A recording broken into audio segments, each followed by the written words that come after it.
Lord Curzon की शिक्षा नीति आज हम पढ़ेंगे। इनका कार्यकाल या फिर पीरियड जब तक ये रहे, जब से आए हैं, वो था 1899 से 1905 या 1899 से लेके 1905 तक वो यहाँ पर रहे। काफ़ी बच्चों ने लॉर्ड कर्ज़न का नाम शायद सुना होगा।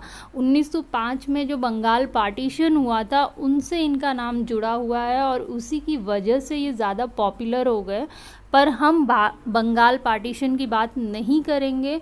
हम लॉर्ड कर्ज़न ने शिक्षा के क्षेत्र में क्या काम किया था और भारतीय शिक्षा का मूल्यांकन करते हुए क्या उनके बारे में कहा था, उसके बारे में हम जानने की कोशिश करेंगे। आज हमारा फर्स्ट लेक्चर है लॉर्ड कर्ज़न के बारे में। तो हम पहले तो वो कब आए, उन्होंने अपना जो सुझाव है या जो शिक्षा नीति है वो कब दी, उसके बारे में जानेंगे।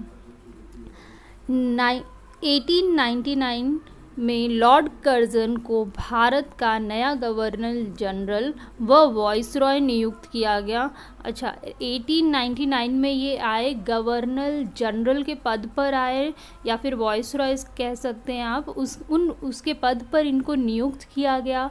कर्ज़न उच्च कोटि का प्रशासक व विद्वान था। ये बहुत ही अच्छे प्रशासक, एडमिनिस्ट्रेटर या फिर विद्वान या शिक्षा शास्त्री कह सकते हैं। ये बहुत ही अच्छे थे और उसने सितंबर 1901 में शिमला शिक्षा सम्मेलन तथा 1902 में भारतीय विश्वविद्यालय आयोग का गठन किया।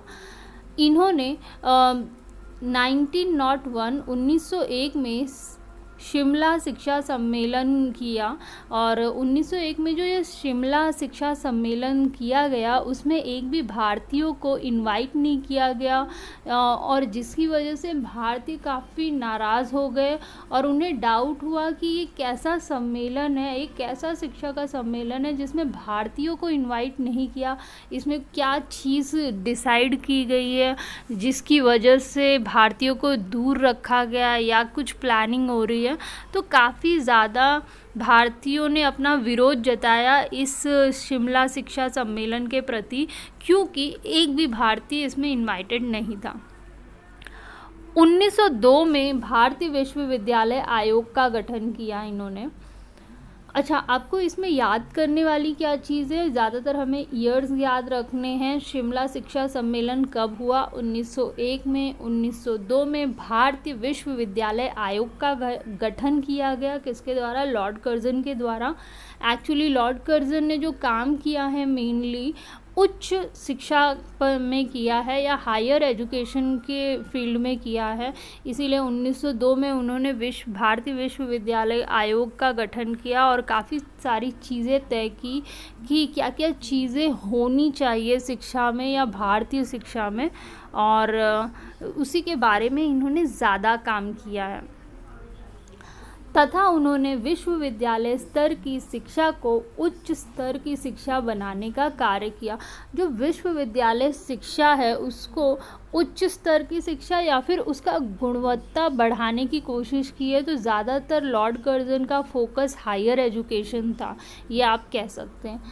11 मार्च 1904 को लॉर्ड कर्ज़न ने अपनी शिक्षा नीति की घोषणा की। तो इनकी जो शिक्षा नीति है वो कब आई थी? 11 मार्च 1904 को आई या 11 मार्च 1904 को लॉर्ड कर्ज़न ने अपनी शिक्षा नीति पेश की, जिसमें भारतीय शिक्षा को दोषपूर्ण कहा। तो इन्होंने भी वही काम किया जो बाकी सारे ब्रिटिशर्स आए थे और अंग्रेज़ आए थे, उन्होंने जो किया, पहले तो उनका काम था कि जो सिस्टम चल रहा है एजुकेशन का उसको ब्लेम करना कि ये बहुत ही गड़बड़ है और इसलिए नई शिक्षा नीति बनाने की ज़रूरत है। तो इन्होंने भी भारतीयों की शिक्षा नीति को दोषपूर्ण कहा और कुछ कारण बताए। क्या कारण थे वो जानते हैं हम। तो लॉर्ड कर्ज़न ने कहा जो कारण थे उसमें से पहला कारण उन्होंने बताया या फिर भारत के गांव में पर्याप्त विद्यालयों का ना होना। उन्होंने कहा नंबर ऑफ़ स्कूल जो गांव में हैं वो इनसफिशिएंट है, पर्याप्त नहीं है। जितने बच्चे वहाँ पे पढ़ने वाले हैं उनसे कई गुना कम विद्यालय खोले गए हैं गांव में। इसी की वजह से जो एजुकेशन हम देना चाहते हैं वो दे नहीं पा रहे, क्योंकि विद्यालय ही नहीं है इतने। मातृभाषा की उपेक्षा करके अंग्रेज़ी भाषा को महत्व दिया गया।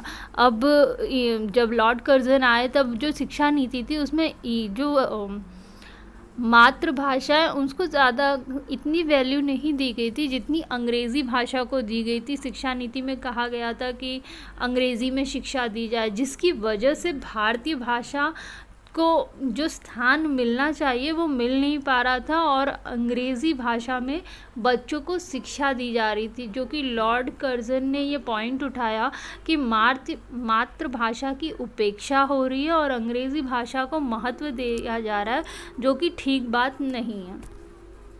शिक्षा का उद्देश्य केवल नौकरी प्राप्त करना तथा परीक्षा को पास करना मात्र था। तो जो शिक्षा का उद्देश्य था वो भी दोषपूर्ण था, क्योंकि शिक्षा का उद्देश्य सिर्फ ये था कि मुझे एग्ज़ाम क्लियर करना है तो रट के एग्ज़ाम क्लियर कर लो, और दूसरा नौकरी कैसे भी करके ये एग्ज़ाम क्लियर हो जाए तो मुझे नौकरी मिल जाए। तो जो शिक्षा का उद्देश्य था उस समय वो भी गलत था। नौकरी प्राप्त करना और परीक्षाएं पास करना, रट के पास कर लो, समझने की ज़रूरत नहीं है क्योंकि हमें सिर्फ नौकरी लेनी है। पाठ्यक्रम को रटने पर अधिक बल दिया जा रहा था और समझने पर कम। तो अभी हमने जैसे डिस्कस किया कि सिर्फ हमें एग्ज़ाम पास करना है, तो एग्ज़ाम पास करना है तो बस रटना है, समझने की ज़रूरत नहीं है। समझ के क्या करना है, हमें तो सिर्फ रटना है, एग्ज़ाम क्लियर करना है और नौकरी पानी है। तो पाठ्यक्रम उस समय ये चल रहा था सिस्टम की पाठ्यक्रम को रटने पर अधिक बल दिया जा रहा था और समझने पर बिल्कुल नहीं या फिर बहुत ही कम, ना के बराबर। उच्च शिक्षा का क्षेत्र सीमित रह गया था। जो हायर एजुकेशन जिसके लिए था वो उद्देश्य या फिर क्षेत्र जो था वो बहुत ही ज़्यादा सीमित कर दिया गया था, और इन कारणों की वजह से लॉर्ड कर्ज़न ने कहा कि भारतीयों को नई शिक्षा नीति की ज़रूरत है। ये कुछ बिंदु उन्होंने उठाए और उन्होंने कहा कि इन सब वजहों से, जैसे कि उच्च शिक्षा का क्षेत्र सीमित है और पाठ्यक्रम भी ठीक नहीं है, रटने पर बल दे रहा है, तो ये बात ठीक नहीं है। शिक्षा का उद्देश्य ही पहले तो एकदम गड़बड़ है, नौकरी पाना और परीक्षा पास करना शिक्षा का उद्देश्य होगा तो अच्छी शिक्षा कैसे होगी। मातृभाषा को जगह नहीं दी जा रही है और अंग्रेज़ी भाषा को बढ़ावा दिया जा रहा है। भारत के गांव में पर्याप्त स्कूल खोले जाने चाहिए। तो इन कुछ बातों को ध्यान में रखते हुए लॉर्ड कर्ज़न ने अपनी शिक्षा नीति प्रस्तुत की 11 मार्च 1904 में।